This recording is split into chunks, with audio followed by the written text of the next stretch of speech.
where they can hide. Not in the open. They'll never come out in the open. They'll do something like this at nighttime or in the evening.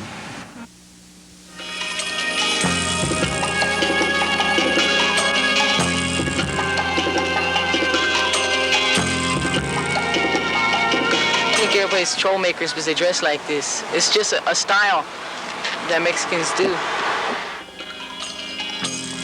The future of Raza youth remains in doubt for not accepting the Anglo lifestyle and cultural practices.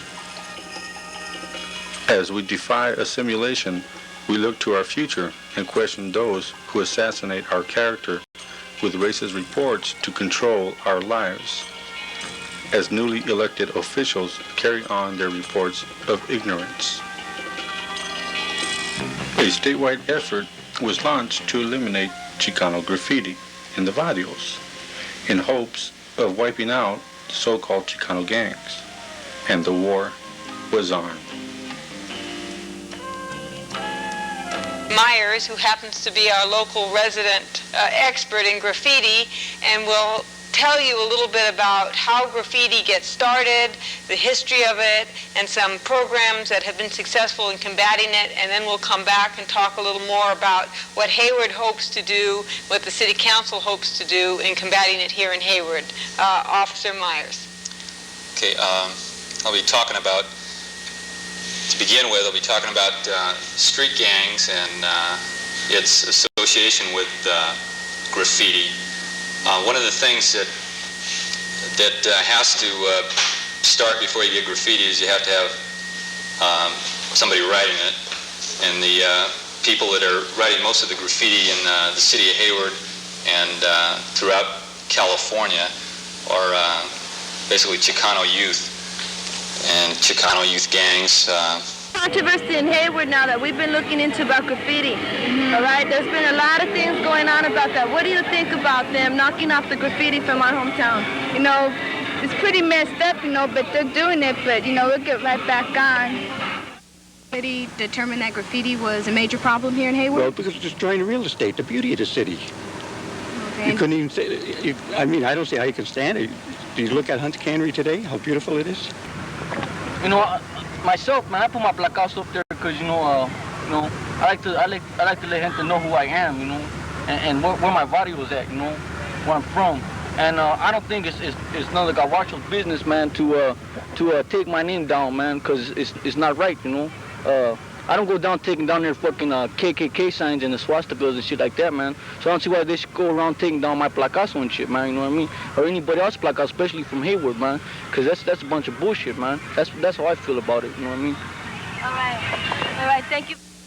And whatever you want to define a gang as, basically it's a group of individuals that are congregated in an area, such as a barrio, which is a neighborhood where they live in. They have allegiance to that neighborhood. And one of the ways that they show that the neighborhood belongs to them and it is something that they're proud of is by putting up graffiti. And what graffiti is a non-verbal form of communication. Whereas what the individual is doing is he's putting his name or his moniker up on a wall, and he's associating that name with a particular area, a gang, if you want to call it, whether it be A Street or Dixon Street, whatever area they affiliate with. And the graffiti that's on the wall is an indicator of who he is, what he feels about himself, and in some cases it's a sign of possible violence, things that come. It can be threats to other gang members. One of the things that it is, it's not geared, graffiti's not something that's geared towards individuals that are not into gangs. It's geared to telling other gang members in other areas and in their own areas who they are, and what they're saying to other members in other areas are, don't come into our area because we're bad, don't mess with us. And what happens sometimes is one of the classic examples of why it causes violence is one area, such as A Street, will go into another area, maybe in Union City or Oakland, and they'll write their graffiti in Oakland, and they always will put who they are and where they're from because they're proud of it. And when Hayward goes into Oakland and writes graffiti, Oakland will cross it out and probably come into Hayward and do the same thing. And so you're... Graffiti is pretty cool, you know. I don't think it should be taken off the walls because it ain't garbage, you know. It's just something that we do, you know, for something, and sometimes we don't have nothing to do. Just go write our names or barrios on the wall, you know. Make it look good, though, yeah. You know what I'm saying? Make it look good, you know, not all sloppy and all that.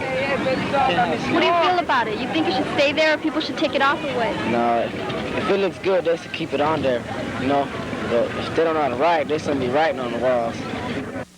But while the city was up in arms over graffiti, the real issue was the monitoring and labeling of Raza youth by the Hayward Police Department's Community Access Team. According to the State Attorney General's report, Hispanic gang members will usually adopt the following mode of dress. Bandanas, also known as moco rags, are used to intimidate as well as identify gang members.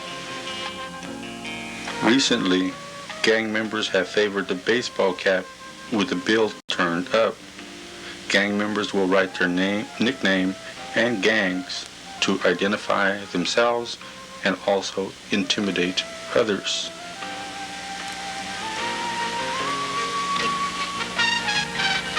Pendleton shirts are a favorite of gang members so they may conceal their weapons.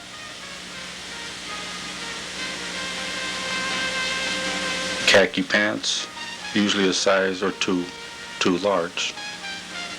Gang members run in groups.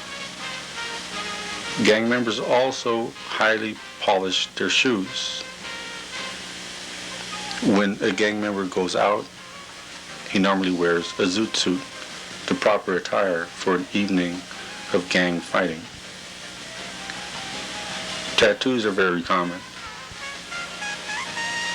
again, as a means of identification. And the vehicle that a gang member chooses, of course, is a Chevy. The report states that the evidence of Hispanic gangs first appeared in 1910 because of the instability of Mexico, leading to the evolution of the first known gangs in California. But our work continues. Stop the labeling and monitoring of Raza youth. We are a parent and youth group and community workers who have been together for a year, and we have been working to challenge the Attorney General's report on gang violence in California that labels us because you wear khakis, derbies, Pendletons, and we are out to educate the public that this is not true just because you dress that way, that you're a gang member. So if you want information about who we are, we have information up here, and we'll be glad to talk to you and sign up the list. Our committee members also are part of the Barrio Expressions crew that's out here today covering the Lowrider show that will be presented on the next show. So if you want information, please come up here and we will talk to you about giving you more information about what we're doing, and maybe you'd like to join us. We are the committee to stop the labeling and monitoring of Raza youth so that we can have good happenings like this without any hassles. Thank you. As word got out, we held community meetings. Some people were shocked as to the nature of the report. We also held a meeting at the Eden Youth Center as we questioned Gail Steele's involvement in this racist attack. I don't even believe what you are doing. Well, I didn't believe it when I seen it on the Okay, video. you are taking something. I'm just repeating what I was saying. I'm just repeating my The good thing about this is this is my first exposure.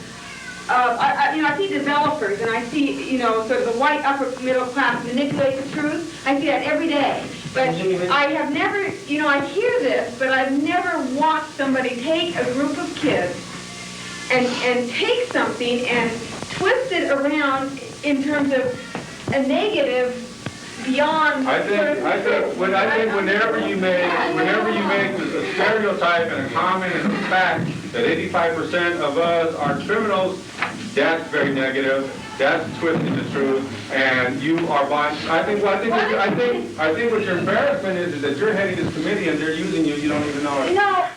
A minute.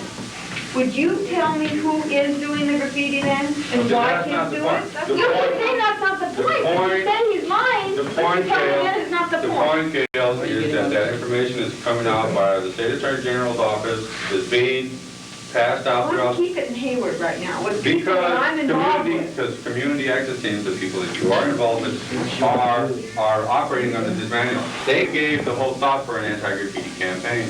That's part of their program. You know, that's so funny because you know something? I never heard of the community access team in those terms. The person who called me had nothing to do with anything. It tells me that they're doing a good job. That is crazy.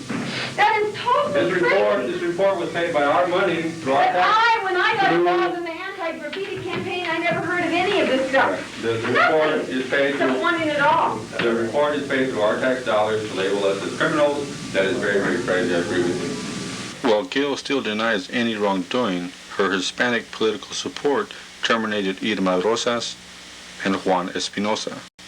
La Familia Counseling Center also forced muralist Enrique Romero to resign from his position. But the skills of a muralist cannot be taken away. La Familia Counseling Center was hit by a picket line because of its unfair labor practices and because it bowed down to the pressures applied by City Hall. And Raza youth continually get harassed. You know what I call police harassment is when you're sitting in front of your house and the cop pulls up and he starts teasing you about your Pendletons and your khakis and your Stasis and everything. I mean, they don't have no right talking about the way you dress. You know, the police think that La Raza is a big gang. You know, we just come to have fun, meet new people, and everything like that. You know, we ain't a gang. We just people like to have fun. What do you think about police who say that if you wear tattoos that you're a potential gang member? False. It's a false statement. Because a lot of people that have tattoos don't belong to no gang. I don't want to mention I don't think you should be like put in a different group because you got tattoos. You know, there's a lot of people that have tattoos. My father has tattoos. You know, he's 50 years old. Does that make him a gang member? No. This one's no. That's the way. See, the way we dress in khakis or bands, that's the way all the Chicanos around here dress. You know, even like other people, look the way they dress. You know, their clothes ain't ironed, creased down and stuff. See, they're no better than us. We're all the same. We're human beings. We just like to dress nice. You know. The governor, that general, the attorney general you're talking about is running for election, right? Right. Well, it doesn't make no difference. I just want to say something on behalf of the people that do wear them type of clothes. It don't make no difference what you wear in this country. Can't label nothing. You're right there. You're just right there right away on your subconscious. You're right there. You're just judging a person right then and then. There's people behind these clothes that have a good heart. One bad apple can't spoil the whole bunch. Sell it on the market. There's nothing wrong with that. They sell it on the market, right, Steve? Right. If they think it's criminal clothes, then why do they sell it then? You know, that's what I don't understand. It's an everyday thing, man. You know, and they always come out here and just, if you're there, you're at the wrong place at the wrong time, you get harassed. And it's just the way it is down here. You know, we learn to deal with it. There's nothing much you can do except try and bear with them, you know. Why do you think the cops are doing this? Basically, I don't think they like too many Chicanos crowded around at one time, you know. So they see that and then they get afraid. They're afraid that we're all congregating in one, so they can't handle that, man. Like we had a street fair over here one time, and it was todo Chicanos here, you know. Everybody was having a good time and everything, you know. And they didn't harass us in the park at all. As soon as the gig was up, man, they started swooping down on people, busting you for drinking the open container when there's about 40, 50 people out there drinking, you know. And that's their chance to get you, you know. So then they just start jamming people up, taking you away, man, you know. Okay. But what kind of things do you think should be provided here for people to do besides, like you say, the parks are closed to you, right? See, we don't have adequate facilities down here for the youth around this neighborhood. I think it would be a good idea if they can get some money together to provide for them to have some place to go so they would stay off the streets, like a little clubhouse. There's plenty of vacant buildings around here which can be leased out, you know, on the government funds or what have you, and put the money to use, you know, rather than take it from us and not use it for nuclear weapons or what have they, you know. Use it for the community, you know, use it for the kids so they can have some place to go, so they don't hang around like they always are, and then they won't be harassed. Give them a little place to stay, put some tennis tables in there, you know, ping pong, nothing very expensive, simple ping pong tables, you know, provide balls for them to play, you know, in the park, you know, and everything will be fine, you know. But you don't provide for anything for these youths, man. Where do they got to go? They don't have nowhere to go but hang in the streets. So what they do, they get in trouble, you know. Then the police can't understand why are they getting in trouble. You know, why are they starting trouble out here? They don't know where to go, man. They got nothing to do. They get bored, you know. So I've been born and raised in this Mission District all my life, you know, and I've seen the kids grow up, and I've seen them grow into hard things, man, you know, because there's nothing for them to do. If you had, let's say, one statement you wanted to make to the police department, what would that statement be? I think it would be provide for the youth out here so they can have some place to go, so that they can get into community relations, so that everybody will know them and not justify them as hoods, as hoodlums in the street. Give them some place, give them an opportunity to do something, and I bet you they can be very useful in the community. We did a mural up here. It looks really nice. People didn't think we could do something like that, see? Right. Give us the opportunity, give us the funds, give us something to work with, and I'm sure it'd be a nice little community, man. You know, nobody would have to fear Chicanos out here, you know? The fear of Chicanos is something we see as media professionals gather their next assignment for their next paycheck, as they exploit the conditions of the barrio, working hand in hand with racist institutions who oppress our people to sell an extra paper. We at Barrio Expressions and the Committee Against the Labeling and Monitoring of Raza Youth tried to provide an alternative vehicle for our comunidad to express ourselves. Of you who happen to express your ideas with a spray can, beware and be trucha. There's an anti-graffiti member who's out trying to identify you, apprehend you, and turn this information over to the Hayward police. So beware and be careful. Raza, have you been stopped lately by the Hayward Police Department? Have you been wondering why? When you know you haven't broken any laws? Have you been or do you feel you are being harassed and don't know why? Have you ever thought that maybe something can be done? Bobby, for coming. The first thing I wanted to talk to you about is how do you feel about this idea that there are gangs here in California? There seems to be this media hype about our youth being involved in gang warfare. That's exactly what it is. It's a media hype. You know, we have to understand what Michelle had just says about, you know, the Indian people and then, you know, this new race of people. Now, when these people first came over here, well, I'm talking about the Anglo, and I'm also talking about, you know, black people as well. They came, you know, they both invaded our lands, and they were immediately labeling us at that time. They were calling us savages. They were calling us everything that they could think of. Now, this new labeling is just modern labeling. They want to call us cholos. If you remember, the word cholo is Indian. That means that you are a native people, and that's some of the identity that, you know, we've held. And I'm proud that people do call themselves cholo. I force, you know, now they're using every tactic that they can, you know, think of. We have people that are, you know, the head cop in California, George Ducamejian, and you know, he encouraged people to come up with these task force to continue to identify us as all these type of gangs. If you really look into your community and you look at these people from different barrios and everything, you will see that there is spontaneous outbursts. You know, you're going to have a fight of a dance or whatever, but you've always had fights at dances. You always had fights after high school football games or what have you. You know, this is not new gang activity. You know, this is things that's just part of growing up. You know, but these people are human beings. They are the native people of this land. They should not continue to be labeled as such. To say something about that labeling and the clothing, you know what I mean? They see us with Pendletons, we'll button our, our top, our top button of the Pendleton, or we'll wear some Ben Davis or some chinos and everything. Immediately say that's a gang member. You know what I mean? But you know what? I can say something right now.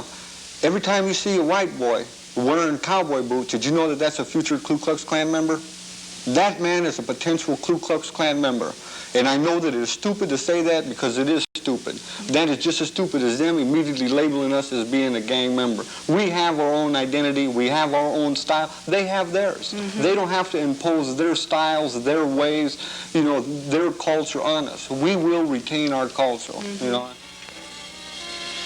And as we continue to organize within our barrios, we see Raza people looking to see the future. The monitoring and labeling of Raza youth is constant, with or without reports by government institutions. But for the future of our children, we speak out. Raza, beware.